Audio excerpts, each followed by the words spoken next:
Of all the people who've actually put forward proposals, and they have been all around the country, from one end of the country to the other, that a group of very experienced experts actually say this city, this region, can put on a display of... Certainly the shortlisted cities haven't hesitated to spend in order to win.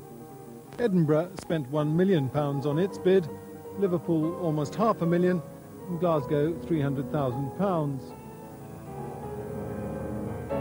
It can be all sorts of little things: street signage, bus shelters, little park areas. I remember during the Festival of Britain there was this general enthusiasm throughout the land, and I very much hope that we shall see that again in the winning city. A couple of hundred people came south tonight to the Royal Academy in London to find out whether their city had won. The speeches, albeit short, in the tense circumstances, still seemed long. Eventually the bidders were put out of their agony. Glasgow! Near disappointment for some, but there was no suppressing the excitement from the large Glaswegian contingent.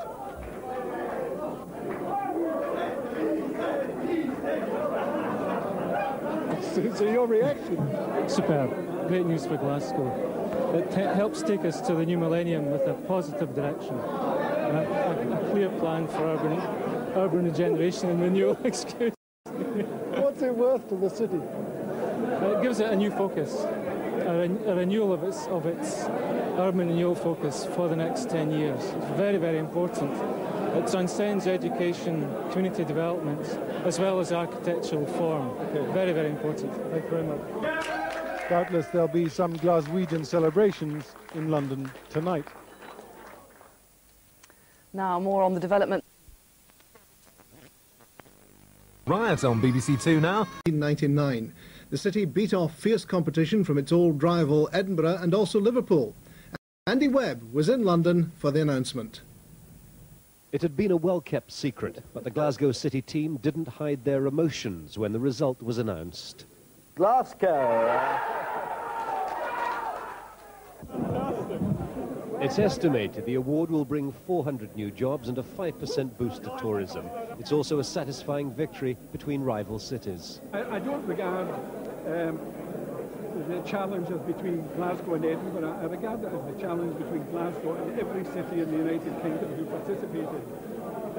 At the end of the day, it was down to 3 cities. I'm very disappointed, obviously, that They had defeated rivals Edinburgh and Liverpool to lift the title. The Glasgow team says it was their mixture of design and building transformations which impressed the judges. But the Edinburgh team has suggested their city may have been too beautiful to win. Linda Kennedy reports. Neither architecture nor design influenced Glasgow's choice of venue for last night's knees-up. The trembling bid team had gathered on home ground, bracing themselves for the news. 50 miles east, and equally nervous, was the team from rival contestant Edinburgh. But all thoughts were on the award ceremony in London. The winner is... What do I do? Open this? Yes. Where it was almost time for the judge's decision to be announced.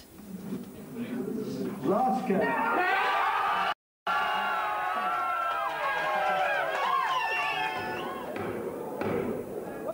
In Edinburgh, the Lord Provost was gracious in defeat. Hello, Jane. Really?